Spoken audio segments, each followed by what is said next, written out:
This is more than legacy.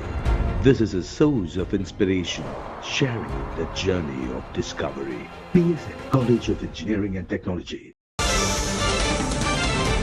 இருதரப்பு கொறடாவும் அருகருகே இருக்கக்கூடிய காட்சியும் பார்க்கின்றோம். எடப்பாடி பழனிசாமி தரப்பு கொறடாவாக இருந்தவர் அக்ரி கிருஷ்ணமூர்த்தி, அதே போல எஸ்பி வேலுமணி தரப்பில் கொறடாவாக இருந்தவர் முன்னாள் அமைச்சர் சி விஜயபாஸ்கர். தற்போது அனைவரும் ஒரு அணியாக தற்போது சபாநாயகரிடம் கோரிக்கை மனு ஒன்றை அளித்திருக்கின்றனர். அந்த மனுவில் என்ன விவரம் என்பது இன்னும் சற்று நேரத்தில் நமக்கு தெரிய வரும்.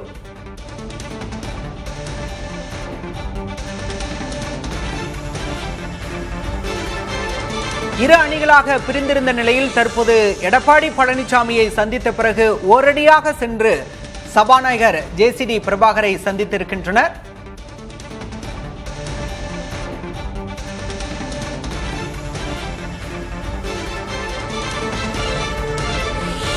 தற்போது ஓர் அணியாக அதிமுக எம்எல்ஏக்கள் சபாநாயகர் ஜேசிடி பிரபாகரிடம் வழங்கிய கடிதத்தின் விவரம் வெளியாகி இருக்கிறது. ஒற்றுமையாக சபாநாயகரிடம் அதிமுக எம்எல்ஏக்கள் கடிதம் அளித்த நிலையில் அதிமுக சட்டமன்ற குழு தலைவராக எடப்பாடி பழனிசாமியை தேர்வு செய்திருக்கின்றனர். அதே போல கொறடாவாக அக்ரி கிருஷ்ணமூர்த்தி தேர்வு செய்யப்பட்டிருக்கிறார். சபாநாயகரிடம் அதிமுக எம்எல்ஏக்கள் ஓரணியாக அளித்த கடிதத்தின் விவரத்தை தான் தற்போது நாம் பார்த்து கொண்டிருக்கின்றோம். அதிமுக சட்டமன்ற குழு தலைவராக எடப்பாடி பழனிசாமி தேர்வு செய்யப்பட்டிருக்கிறார். கொறடாவாக அக்ரி கிருஷ்ணமூர்த்தி தேர்வு செய்யப்பட்டிருக்கிறார்.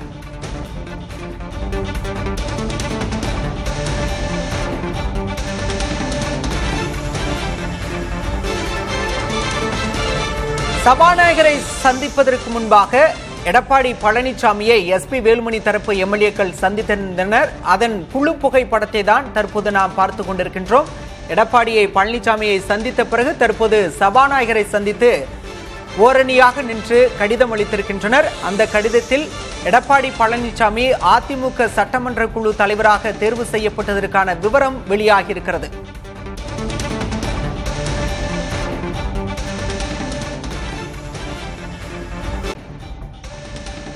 பழனிசாமியை சட்டமன்ற குழு தலைவராக ஏற்று கடிதம் அளிக்கப்பட்டிருக்கிறது. எஸ்பி வேலுமணி, அக்ரி கிருஷ்ணமூர்த்தி உள்ளிட்டோர் இணைந்து இந்த கடிதத்தை சபாநாயகரிடம் வழங்கியிருக்கின்றனர். அனைத்து அதிமுக எம்எல்ஏக்களும் ஓரணியாக திரண்டு இந்த கடிதத்தை சபாநாயகர் ஜேசிடி பிரபாகரிடம் வழங்கியிருக்கின்றனர். விவரங்களோடு செய்தியாளர் ரமேஷ் இணைந்திருக்கிறார். ரமேஷ், தற்போது அதிமுக எம்எல்ஏக்கள் ஓரணியாக சபாநாயகரிடம் கடிதம் அளித்திருக்கின்றனர். அந்த கடிதத்தில் சட்டமன்ற குழு தலைவராக எடப்பாடி பழனிசாமி தேர்வு செய்யப்பட்டிருப்பதா சொல்லப்பட்டிருக்கிற எஸ்பி வேலுமணிக்கும் ஏதேனும் பொறுப்பு வழங்கப்பட்டிருக்கிறதா? என்ன விவரம்? எஸ்பி வேலுமணிக்கு பொறுப்பு குறித்து இதுவரை தகவல் இல்லை. ஆனால் அதிமுக எம்எல்ஏக்கள் எண்ணிக்கை சட்டப்பேரவையில் 43 உயர்ந்திருக்கிறது. 4 எம்எல்ஏக்கள் ஏற்கனவே ரிசைன் செய்து விட்டதால் அந்த 4 பேரை ஏற்கனவே 47 பேர் அதிமுகவில் வெற்றி பெற்றிருந்தார்கள். இந்த நிலையில் தற்போது இந்த எண்ணிக்கை என்பது 43 உயர்ந்திருக்கு. 2 பிரிவுகளாக இருந்த அந்த அணி என்பது தற்போது ஓரணியாக மாறி பெரிய 3வது பெரிய கட்சியாக இன்றைக்கு அதிமுக உருவெடுத்திருக்கிறது. அது மட்டும் இல்லாமல் வேலுமணி சட்டமன்ற குழு தலைவராக இருப்பார் என்று கொடுக்கப்பட்ட அந்த கடிதம் வாபஸ் பெறப்பட்டிருக்கிறது. அதே போல அந்த குழுவுடைய கொறடாவாக விஜயபாஸ்கர் இருப்பார் என்று சொன்னார்கள், அதையும் வாபஸ் பெற்றுவிட்டார்கள். தற்போதைக்கு அதிமுக பொறுத்தவரை ஒரே அணி. அந்த சட்டமன்ற குழு தலைவர் எடப்பாடி பழனிசாமி, கொறடாவாக அக்ரி கிருஷ்ணமூர்த்தி செயல்படுவார் எனவும் அந்த கடிதத்தில் சொல்லப்பட்டிருக்கிறது. அது மட்டும் இல்லாமல் தற்போது நம்ம சபாநாயகர் அறையில் இருக்கும்போது ஒரு சம்பவம் நடைபெற்றது. சபாநாயகர் பிரபாகர் இந்த கடிதத்தில் இருக்கிற எம்எல்ஏக்கள் எல்லாம் இருக்கிறீர்களா என்று கேட்டார். ஒவ்வொருடைய பெயராக கேட்டார். கேசி வீரமணி எங்கே காணோம் என்று கேட்டார். அங்க அருகில் இருந்த கேசி வீரமணி நான் வந்தே வந்திருக்கிறேன் என்று சொன்னார். இது போன்று தலையை எண்ணி பார்த்து குறிப்பாக ஜேசிடி பிரபாகர் தன்னுடைய இருப்பை குறிப்பாக அந்த கடிதத்தில் இருக்கக்கூடியதெல்லாம் சரியாக இருக்கிறதா என்பதை பார்த்துக் கொண்டார். அந்த அளவிற்கு ஒரு நேர்மையான முறையில் இது சபாநாயகர் நடைபெறுவதற்காக இந்த மாதிரியான விஷயங்கள்லாம் செய்யப்படுவதாக சொல்லப்படுகிறது. இந்த நிலையில் தான் தற்போது கடந்த 10 நாட்களாக நடைபெற்ற கடந்த 13ஆம் தேதி தமிழக சட்டமன்றத்தில் நம்பிக்கை வாக்கெடுப்பு நடைபெற்ற போது வேலுமணி தரப்பிற்கு 25 எம்எல்ஏக்களும் எடப்பாடி தரப்புக்கு 22 எம்எல்ஏக்களும் வாக்களித்தார்கள். தற்போது அதில் 4 பேர் வேலுமணி தரப்பில் இருந்து 4 எம்எல்ஏக்கள் தற்போது பதவியை ராஜினாமா செய்து விட்டார்கள். எனவே தற்போது அதிமுக எம்எல்ஏக்களுடைய எண்ணிக்கை 47 4 கழித்தால் 43 குறைந்திருக்கிறது. லீமா ரோஸ் போன்ற லால்குடி எம்எல்ஏ போன்றோரும் தற்போது இந்த ஓரணியில் இணைந்திருக்கக்கூடியதையும் பார்க்க முடியும். ஏற்கனவே பாத்தீங்கன்னா லால்குடி எம்எல்ஏ இருக்கக்கூடிய லீமா ரோஸ் வந்து பாத்தீங்கன்னா வேலுமணி அணியில் சேர்ந்திருந்தாங்க. தற்போது அவர்களும் இந்த எடப்பாடி பழனிசாமி இல்லத்தில் நடைபெறக்கூடிய அந்த போட்டோவில் இருக்கக்கூடிய காட்சிகளை நீங்கள் பார்க்க முடியும். தற்போது அதிமுக ஓரணியில் வந்திருக்கிறது. இனிமேல் ஒரு 3வது பெரிய கட்சியாக சட்டமன்றத்தில் பெரிய அளவில் அவர்கள் குரல் கொடுப்பார்கள் என்று தெரிகிறது. ஆக்கப்பூர்வமான எதிர்கட்சியாக சட்டமன்றத்தில் செயல்படுவோம் என்று எதிர்கட்சி தலைவர் சொல்லியிருந்தார். கடந்த சில தினங்களாகவும் அரசுக்கு எதிராக குறிப்பாக விவசாய கடன் தள்ளுபடி போன்ற விஷயங்கள் எல்லாம் எடப்பாடி கடுமையாக குரல் கொடுத்து வருகிறார். எனவே பிரதான எதிர்கட்சியாக திமுகவும் அதிமுகவும் செயல்படக்கூடிய ஒரு வாய்ப்பு ஏற்பட்டிருக்கிறது என்று சொன்னால் நீங்கள் பார்க்கலாம். கடந்த 13ஆம் தேதி நம்பிக்கை வாக்கெடுப்பு நடந்த போது அரசுக்கு ஆதரவாக 25 எம்எல்ஏக்கள் எதிர்த்து நின்றார்கள். அதே போல எதிர்த்து எடப்பாடி பழனிசாமி பின்னாடி 22 பேர் என்றார்கள். எதிரும் புதிருமாக இருந்த தற்போது ஒரே அணியில் 15 நாட்களுக்குள் அவர்களுடைய நல்ல ஒரு நட்பு ஏற்பட்டிருக்கிறது. ரமேஷ், நீங்க பேசுறப்ப குறிப்பிட்டீங்க 43 எம்எல்ஏக்கள் ஆதரவு அப்படின்னு. ஆனா இந்த புகைப்படத்துல சிவி சண்முகத்தை பார்க்க முடியல. அதே நேரம் சபாநாயகர்கிட்ட கடிதம் கொடுக்கறப்பையும் சிவி சண்முகத்தை பார்க்க முடியல. அவருடைய நிலைப்பாடு என்னவா இருக்கிறது? அது பற்றி விவரம் இருக்கு? நிச்சயமாக நம்ம உள்ள இருக்கக்கூடிய செய்தியாளர்களை கேட்கும் பொழுது அவருடைய கையொப்பம் எழுதப்பட்டிருக்கிறது. சிவி சண்முகத்துடைய கையெழுத்தை விஜயபாஸ்கர் வாங்கி வந்திருப்பதாகவும் சொல்லப்பட்டிருக்கிறது. ஏனென்று சொன்னால் சிவி சண்முகத்துடைய தீவிர ஆதரவாளர் கூடிய KC வீரமணி, KP அன்பழகன் போன்றோரும் வந்துவிட்டார்கள். இனிமேல் அவர் தனித்து செயல்பட வாய்ப்பு இல்லை. எனவே அவரும் ஒன்றாக தான் இருக்கப் போகிறார் என்று சொல்கிறார்கள். ஏனென்று சொன்னால் அவர் ஆரம்பத்தில் இருந்தே இரட்டை இலையில் போட்டியிட்டவர்.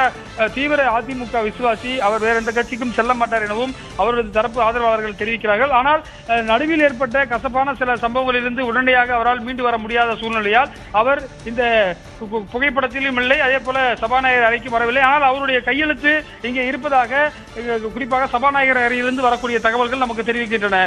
பாலா, சிவி சண்முகம் நேரடியாக வராவிட்டாலும் எடப்பாடி பழனிசாமியை சட்டமன்ற குழு தலைவராக இருக்கும் கடிதத்தில் அவரும் கையொப்பம் விட்டிருக்கிறதா சொல்லியிருக்கீங்க. தற்போது அடுத்தடுத்த நகர்வுகள் என்னவா இருக்கும்? குறிப்பா சபாநாயகர் தரப்புல 2 தரப்புமே கடிதம் கொடுத்திருந்தாங்க ஏற்கனவே.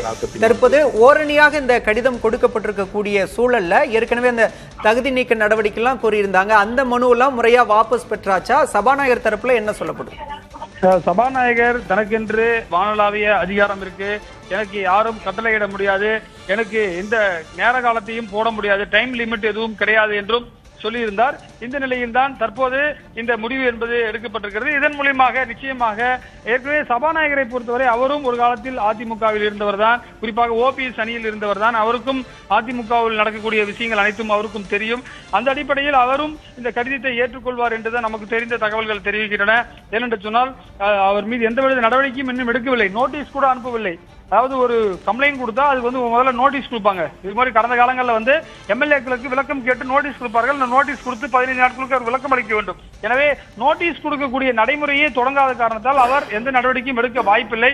எனவே இதுல ஒரு நமக்கு தெரிந்த தகவல் என்னென்று சொன்னால் எடப்பாடி அணியில் இருக்கக்கூடிய 2-3 எம்எல்ஏக்களையும் தமிழக வெற்றி கழகத்தினர் தொடர்பு கொண்டதாகவும் அவர்களும் அணி மாறுவதற்கு தயாராக இருந்ததாகவும், எனவே இதை உணர்ந்த 2 அதிமுக அணுவினரும் ஏன் நமக்குள்ள சண்டை போட்டு இன்னொருத்தர் கட்சிக்கு நம்மளுடைய எம்எல்ஏக்கள் போகணும், அதை தடுத்து நிறுத்த வேண்டும் என்பதற்காக 2 பேரும் பேசி முடிவு செய்து இனிமேல் இது போன்று நடக்கக்கூடாது, நாம் அனைவரும் ஒற்றுமையாக இருந்தால் புதியவர்கள் வாய்ப்பு இல்லாமல் போகும், எனவே நம்ம இருவரும் ஒற்றுமையாக இருக்கலாம் என்ற ஒரு முடிவை. ஏன்னா 2 பேருமே பாத்தீங்கன்னா வேலுமணியும் ஏற்கனவே எடப்பாடி பழனிசாமியும் ஒன்றாக ஒரே பல தேர்தலில் சந்தித்தவர்கள். குறிப்பாக எடப்பாடி பழனிசாமி முதலமைச்சராக இருந்த போது நம்பர் 2 என்ற இடத்தில் இருந்தவர் வேலுமணி. நகராட்சி நிர்வாகத்துறை என்ற முக்கியமான பொறுப்பை பெற்றார். அதே போல தங்கமணி அவர்களும் மின்சாரத்துறை அமைச்சராக இருந்தவர், குறிப்பாக எடப்பாடி பழனிசாமி நெருக்கமாக இருந்தவர். எனவே இவர்களெல்லாம் பேசி நம்மளுக்குள்ள கசப்பான சம்பவங்கள் நடைபெற்றது, அதை மறந்து நம்ம வரக்கூடிய தேர்தலில், குறிப்பாக பல தேர்தல்கள் வர இருக்கிறது, உள்ளாட்சி தேர்தல் வர இருக்கிறது, கட்சி இது எப்படியே சென்றால் கட்சி அனைத்து உறுப்பினர்களும் வேறு கட்சிக்கு சென்று விடுவார்கள் என்று அவர்கள் உணர்ந்து தற்போது கட்சியை வளப்படுத்தக்கூடிய பணியில் ஈடுபட்டிருக்கிறார்கள். இதன் மூலமாக நமக்கு ஒரு தெரிய வருவது என்னவென்றால் எடப்பாடியுடைய கை ஓங்கி இருக்கிறது. எடப்பாடி தேர்தலில் தோல்வி எடுத்திருந்தாலும் அதற்கு பிறகு நடக்கக்கூடிய சம்பவங்களால் அவர் மீண்டும் எடப்பாடியில் குறிப்பாக ஒரு ஆளுமை மிக்க தலைவராக உயர்ந்திருப்பதாக தான் அதிமுக நிர்வாகிகள் தெரிவிக்கிறார்கள். பாலகா, மேலதிக விவரங்களுக்கு மீண்டும் உங்களோட இணைகிறோம் ரமேஷ். தற்போதைய விவரங்களுக்கு நன்றி. ஓரணியாக வந்து தலைமைச் செயலகத்தில் அதிமுக எம்எல்ஏக்கள் கடிதம் அளித்திருக்கின்றனர். அதில் அதிமுக சட்டமன்ற குழு தலைவராக எடப்பாடி பழனிசாமியை தேர்வு செய்து அதிமுக எம்எல்ஏக்கள் கையொப்பமிட்ட அந்த கடிதம் என்பது வழங்கப்பட்டிருக்கிறது. கொறடாவாக அக்ரி கிருஷ்ணமூர்த்தி தேர்வு செய்யப்பட்டிருப்பதாக அந்த கடிதத்தில் குறிப்பிடப்பட்டிருக்கிறது. அக்ரி கிருஷ்ணமூர்த்தி தீவிர எடப்பாடி ஆதரவாளராக இருந்தவர். 2 அணிகளாக பிளவுபட்டிருந்த போதும் அதிமுக தரப்பில் குறிப்பாக எடப்பாடி பழனிசாமி தரப்பில் கொறடாவாக அக்ரி கிருஷ்ணமூர்த்தி நியமிக்கப்பட்டிருந்தார். தற்போது ஓரணியாக இணைந்தும் அக்ரி கிருஷ்ணமூர்த்தியே கொறடாவாக பரிந்துரைக்கப்பட்டிருக்கிறார். அதற்கான கடிதம் என்பது சபாநாயகர் ஜேசிடி பிரபாகரிடம் வழங்கப்பட்டிருக்கிறது.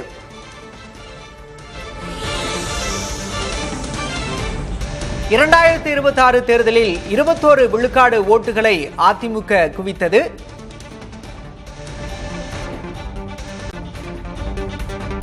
அதிமுகவில் நிலவி வந்த பெரும் குழப்பம் முடிவுக்கு வந்திருக்கிறது.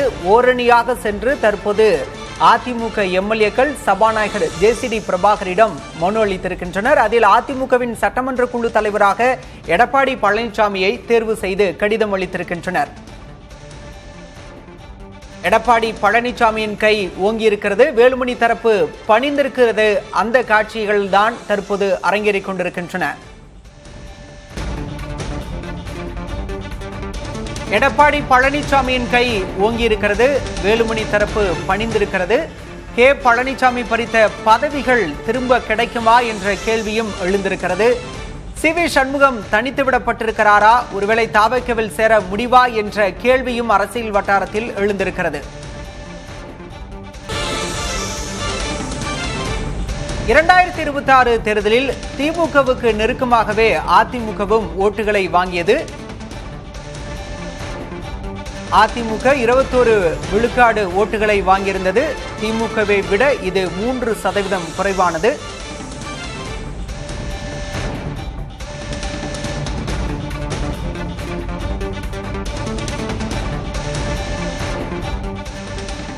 This is more than legacy. This is a source of inspiration, sharing the journey of discovery. PSN College of Engineering and Technology.